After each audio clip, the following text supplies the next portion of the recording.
জোভানের এক একটা নাটক মানেই মুগ্ধতা। তিনি ছোট পর্দার সবচেয়ে ব্যস্ত অভিনেতাদের একজন। সম্প্রতি ঈদে মুক্তি পেয়েছে তোমাদের গল্প নাটক, যেখানে মূল চরিত্রে আছেন জোভান। পরিবার কেন্দ্রিক নাটকটি দর্শকের হৃদয় ছুঁয়েছে। জোভানের কোনো কোনো নাটক আবার হাস্যরসে ভরপুর থাকে। এভাবে এক যুগের বেশি সময় ধরে তিনি শত শত নাটক উপহার দিয়েছেন। আজকের জোভানকে গোটা দেশের মানুষ চিনেছে বাংলা লিংকের এক বিজ্ঞাপনের মাধ্যমে। ভাইরাল সেই বিজ্ঞাপন আমি ঘুরি সারা বাংলাদেশের কথা মনে আছে? এই বিজ্ঞাপনে জোভানকে কমলাপুর, সদরঘাট, রংপুর, বাগেরহাট, তেতুলিয়া, টেকনাফ সবখানে দেখা গিয়েছিল। এই বিজ্ঞাপন জোভানের ক্যারিয়ারে মোড় ঘুরিয়ে দেয়। ১.৫ মিনিটের সেই বিজ্ঞাপনের জন্য জোভান সহ গোটা টিমকে অসম্ভব পরিশ্রম করতে হয়েছিল। ছিপছিপে গড়নের সেই জোভান আজ অনেক পরিণত। ছোটবেলা থেকেই তার ইচ্ছা ছিল সাংবাদিকতা নিয়ে পড়াশোনা করবেন, কিন্তু বাবা মায়ের চাওয়াকে প্রাধান্য দিয়ে ইউনাইটেড ইন্টারন্যাশনাল ইউনিভার্সিটি থেকে বিবিএ করেছেন। এক ভাই আর এক বোনের মধ্যে তিনি সবার বড়। ২০১১ সালে জোভানের ক্যারিয়ার শুরু হয়। প্রাণের একটি বিজ্ঞাপনে মডেল হওয়ার আশা নিয়ে প্রাথমিক বাছাইয়ে অংশ নেন। বাছাই শেষে চতুর্থ শ্রেণীর মডেল হিসেবে তাতে কাজ করতে হয়। সেই থেকে টানা ১.৫ বছর কয়েকটি বিজ্ঞাপনে মূল মডেলের পেছনে দাঁড়িয়ে থাকতে দেখা গেছে জোভানকে।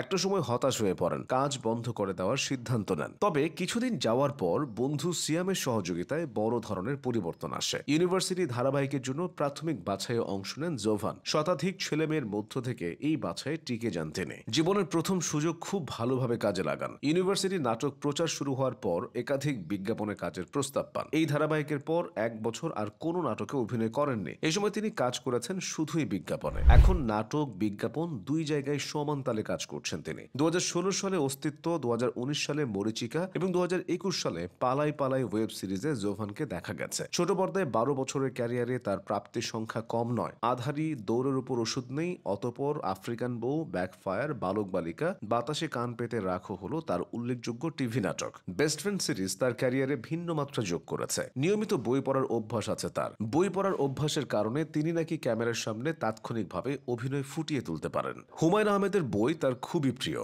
দীর্ঘ ক্যারিয়ারে জোভান প্রায় ১০০টির বেশি নাটকে অভিনয় করেছেন। ২০১৫ সালে ৬টি এবং ২০১৬ সালে ১৭টি নাটকে কাজ করেন, কিন্তু পরের বছর মাত্র ৪টি নাটকে অভিনয় করেন। এরপর আবার ধারাবাহিক হন। বর্তমান সময়ে তিনি কাজের মধ্যে আছেন। বলা যায় তিনি ক্যারিয়ারের সবচেয়ে ব্যস্ত সময় পার করছেন। কজন ভালো মানুষ, তোমাকে চাই, ক্রাশ অ্যান্ড কনফেশন, মন জুড়ে, friendship goal, love you hate you ও মানি মেশিন হলো জোভানের সাম্প্রতিক কিছু নাটক। জোভানের ক্যারিয়ারে তেমন বিতর্ক নেই, শুধু রূপান্তর নাটক করে তিনি কিছুটা সমালোচনার ভেতর দিয়ে গিয়েছিলেন। ক্যারিয়ার জুড়ে জোভানের প্রেম বিয়ে নিয়ে কম গুঞ্জন হয়নি। ২০১৪ সালের দিকে একজনের সঙ্গে সম্পর্ক ছিল, কিন্তু অভিনয় চালিয়ে যাওয়ার জন্য সেই ভালোবাসা বিসর্জন দিতে হয়েছে। ২০২৪ সালের শুরুতে সবাইকে অবাক করে দিয়ে তিনি বিয়ে করেন। পুরান ঢাকার মেয়ে সাজিন আহমেদ নির্জনা ও জোভান ১.৫ বছর প্রেমের পর কবুল বলেছিলেন। জোভানের স্ত্রী বিনোদন জগতের কেউ নন, পড়ছেন নর্থ সাউথ বিশ্ববিদ্যালয়ে। জোভানরা তারা ৩ ভাই বোন, তাদের বাবা একজন ব্যবসায়ী। তিনি ২০১৪ সাল থেকে মার্কিন যুক্তরাষ্ট্রে আছেন। জোভান তার পরিবারকে সবসময় পাশে পেয়েছেন। তার বাবা নিয়মিত তার অভিনীত নাটকগুলো দেখেন। এভাবেই পার হয়েছে জোভানের ১৪ বছরের ক্যারিয়ার। সময়ের সঙ্গে জোভানের জনপ্রিয়তা যেন পাল্লা দিয়ে বেড়েছে।